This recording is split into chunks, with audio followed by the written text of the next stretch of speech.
you think your child is safe? No, they are not.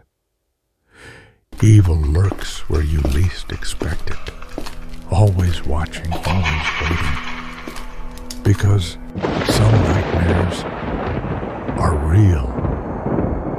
Eli Parker was an ordinary 10-year-old boy with an adventurous spirit and an insatiable curiosity. He lived in the quiet town of Willow Creek, where nothing exciting ever seemed to happen, until the day he disappeared. It was a crisp autumn afternoon when Eli left school, his backpack slung over one shoulder as he walked home. His mother usually picked him up, but she had texted to say she was running late. "Stay near the school," she had written.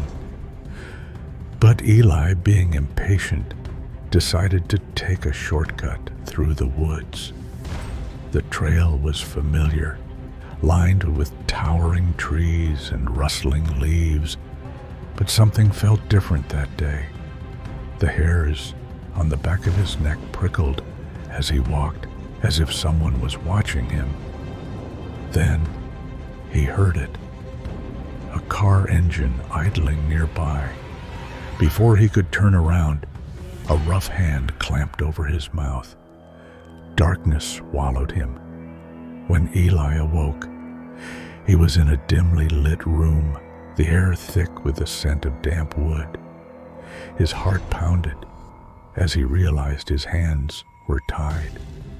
He tried to scream, but his voice barely made a sound. A man in a dark hoodie entered, his face hidden in shadow.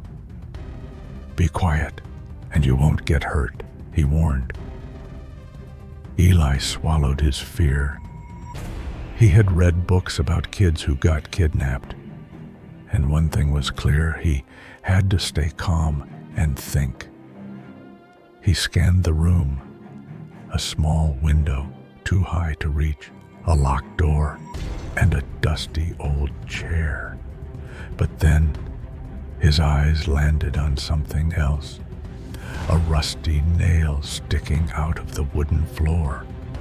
Heart racing, he shifted closer and began rubbing the ropes against the nail, careful not to make noise.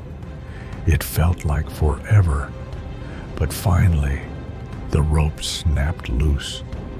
His hands were free. Footsteps echoed outside the door.